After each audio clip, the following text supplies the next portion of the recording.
ang kasamaan ay hindi magtatagumpay. Lahat ng mga masasamang hakbangin, maaaring pansamantala, nagtagumpay sila. Subalit, meron pong hangganan yan. Kaya wag mo kayong mag-alala. Sigurado mananalo po yan. Hindi po siya ma-convict sa impeachment trial. Alam po ninyo, yung mga akusasyon sa kanya, hindi nakatakataka yun.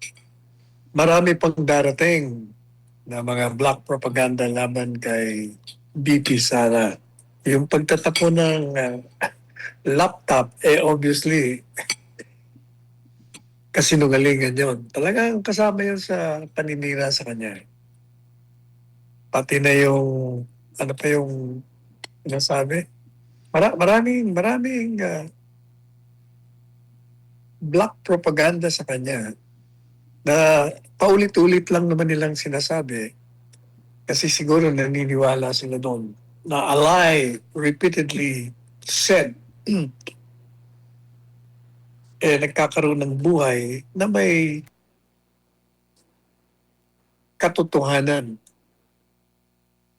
Kasi yung pagpaulit-ulit mong naririnig, ang iba, sasabihin nila, siguro totoo kasi paulit-ulit eh. Kaya yan ang estilo ngayon nila. Ang problema lang nila doon, titingnan nyo kasi ang karakter nitong si BP Inday Sara. At saka, sino ba ang mga magulang nito? Kasi doon mo makikita kung ano, saan ba ito nagmana? Nagmana ba siya doon sa kanyang ama? Sinasabing bingatibo siya. O, punta natin yung ama niya. Yung ama niya, halos hindi lamang siniraan siya, pati pamilya niya kinaladkad.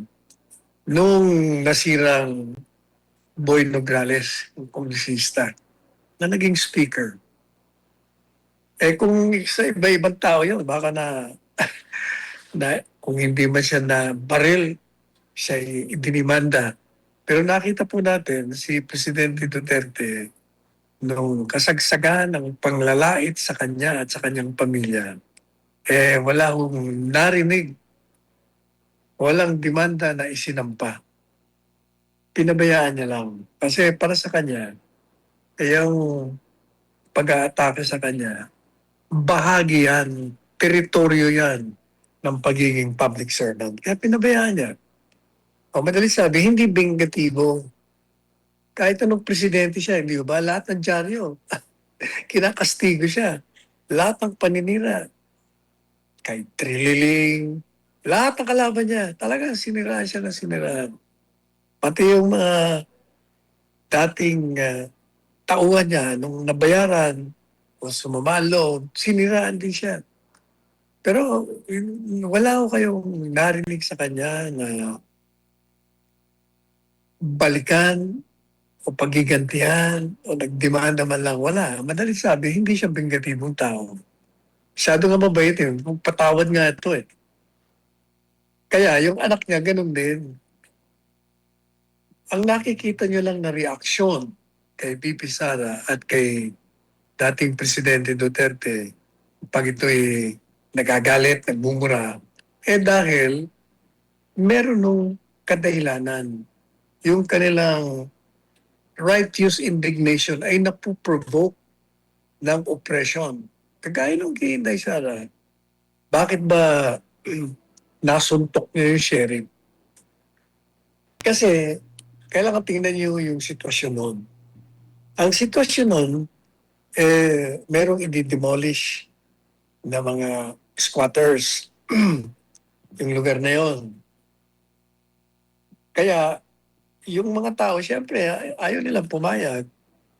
At yung mga pulis naman, na merong order ng hukuman, nandun para ipatupad ang batas. Pero ang problema, yung sheriff, hindi niya ho alam ang batas. Kasi dapat yun, kahit na may order ng hukuman, mag-aantay siya ng 30 araw bago ipatupad. Nagmamadali ho siya.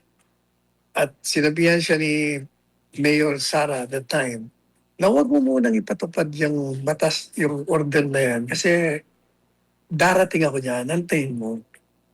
Pero ang ginawa ko ng sheriff, pinatupad niya. O siyempre, nung pinatupad niya, magkakaroon ng karahasan kasi magre-react ang tao. Pagdating ni Inday Sara, siyempre nakita niya na tinutuloy ng sheriff. Nakita niya ngayon ang probabilidad, the probability of violence, more violence erupting and bloodshed will come out of the violent action by both the police as well as the people who are opposed to the demolition. Si Inday Sara bilang simbol ng otoridad, kailangan kumilos. Sapagkat kung hindi siya kikilos, talagang magiging madugo ang labanan noon. Sa pamamagitan ng pagsuntok niya dun sa sheriff, natigil yung karahasan. Natigil ang maaaring kalalabasan ng ginawa ng sheriff na illegal. Hindi ba? Dinimanda si Inday Sara. Ako nga nag-abogado sa kanya noon. Wala nangyari kasi illegal naman yung ginawa ng sheriff. Wala akong mali sa ginawa niya. Nakita lang natin na si Inday Sara bilang isang alkalde, nakita niya ang kalagayan ng mga mahihirap. Tsaka abogado siya, alam niya na hindi mo dapat patupad pa yan.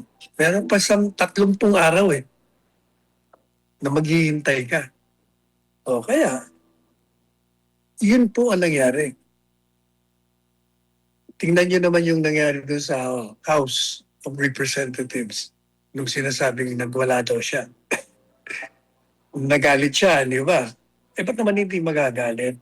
Kahit kayo, kung kayo ay nasa kanyang sitwasyon, yung kanyang mga empleyado, yung kanyang tagapagsalita, yung kanyang chief of staff, kinulong na wala namang kasalanan nang hanggang nagkasakit na.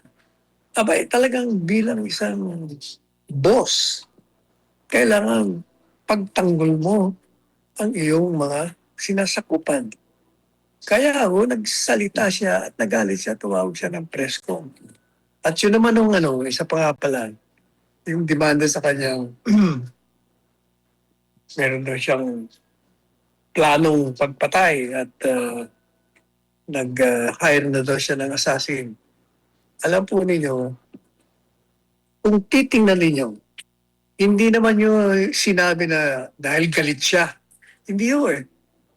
Yung mga salitang pahayag ni BP Sara ay sagot doon sa tanong ng isang vlogger. Ang tanong ng vlogger ay ganito, Vice Presidente Sara, paano na ho yan? Yung panganib sa buhay mo ay kitang-kita mo namin.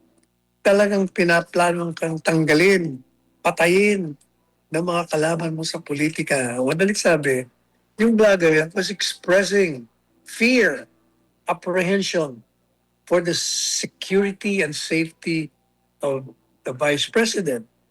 Kaya ang sagot niya, huwag kang mag-alala, sabi niya. Pag ako pinatay nila, may nakausap na ako na itong mga taong ito, yung ninalanan niya nga, ito mga pumatay sa akin. Kaya gantihan niyo ako. Yun hindi ho yun ang sinasabing pagbabanta. Kasi unang-una, yung banta niya, kondisyon doon sa pag siya'y pinatay. Madalit sabi, walang krimen doon. Pangalawa, yun ay sagot doon sa tanong. Madalit sabi, parang pinapatay ka na, papatayin ka. Anong gagawin mo? Hindi ba sa ilalim ng batas natin, pwede mong gamitin ang karahasan upang ipagtanggol mo ang sarili mo. Sa akin pong pananaw, yung pahayag niya ay parang humihingi siya ng saklolo sa taong bayan. Sinasabi niya na ang aking pong buhay nanganganib, at pinagpaplanuhan akong patayin. Gusto ko nang ipaalam sa inyo kung sino ang maaaring mag, maging, magiging mga kriminal, mga papatay sa akin, yung mga nasa likod ng pagpatay. Kaya kung maaari lang, bigyan niyo ko ng katarungan. Run after them. Gantihan niyo. Yun ang context doon. Kaya wala akong krimen yun. Yun ang mga kalakaran na dapat kong iniintindi. Kasi ang problema kasi, ang mga kalaban niya, syempre, hindi nila ipapaliwanag yon. Ang gusto nila, maipakita na, oh, tingnan mo, nagwawala. Bingkatibo talaga yan. Tapos, kung ano pang pinaplanong pagpatay, may diferensya ang utak niya na hindi ho. Doon nga nagpapakita na maliban sa pinagtatanggol niya ang karapatan ng kanyang mga sinasakupan ng mga empleyado, nagbigay mo siya ng isang pahayag na nagsasabi siya po ay ang buhay niya ay nanganganib kaya humihingi siya ng saklolo. Yung paninira sa kanya, maniwala kayo, marami pa yan hanggang sa magkaroon ng trial. Tuloy-tuloy pa rin yan. Nagtatrial, sisiraan pa rin siya sa pamamagitan ng paglilitis. Siyempre, may mga testigo to na magsisinungaling. O anong tawag mo doon, di paninira yun. Ganun talaga yun. Kasi isa lang ang layunin ng mga yan. Sirain, patayin ang kanyang pagkakataon na maging presidente ng bansa. Kaya kailangan tanggalin siya sa posisyon. At inaasahan nila na ito po ay makukonvict. Pero huwag kayong mag-alala. Alam po ninyo, ang kasamaan ay hindi magtatagumpay. Lahat ng mga masasamang hakbangin, maaaring pansamantala, nagtagumpay sila. Subalit, meron pong hangganan yan. Kaya wag mo kayong mag-alala. Sigurado mananalo po yan. Hindi po siya ma-convict sa impeachment trial. Yung po plenary, alam mo gagawin ng plenary sa Lunes? Maniwala kayo, tuloy-tuloy na ho yun. Di ba ako nagsabi sa inyo, yung Committee on Justice, moro-moro yan. Sigurado i-recommenda nila na merong probable cause, sustansya ang aligasyon, kung ano-ano pa. Pero wala naman talaga sila ebidensya. Kaya sabi ko sa inyo, i-recommenda yan. O yan, unanimous pa. No? Tapos sabi ko sa inyo, pag nagbotohan yan, makakukuha nila yung 1/3. Sigurado yan. Maniwala kayo. Pero pagdating sa Senado, ibang usapan na yan. Doon sila mga natanggap ng talo. So yan. Yan ang ating obserbasyon sa mga pahayag ni BP Inday San.